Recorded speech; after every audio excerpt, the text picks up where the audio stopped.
अभी कुछ देर पहले तक मैं सिर्फ 3 जबानों को बोलना जानता था, लेकिन अब एआई ने मुझे 29 जबानों को बोलना सिखा दिया। आपको यकीन नहीं आ रहा होगा। चले मैं नमूने के तौर पे आपको 6 जबानें बोल के दिखाता हूँ। सबसे पहले मैं उर्दू में कुछ लाइन्स बोलूंगा और फिर उन्हीं लाइन्स को 6 मुख्तलिफ जबानों में। तो शुरुआत करते हैं।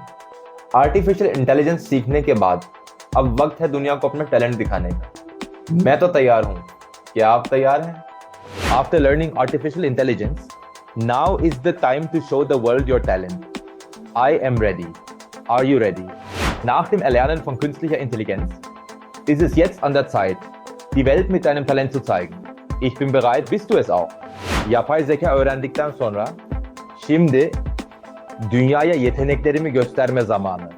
Hazır mısın? Después de aprender inteligencia artificial, ahora es el momento de mostrarle al mundo tu talento. ¿Estás listo? 这块人工智能之后，现在是将世界展示你才华的时候了。我已经准备好了，你准备好了吗？ Après avoir appris l'intelligence artificielle, il est maintenant temps de montrer vos talents au monde. Je suis prêt. Êtes-vous prêt?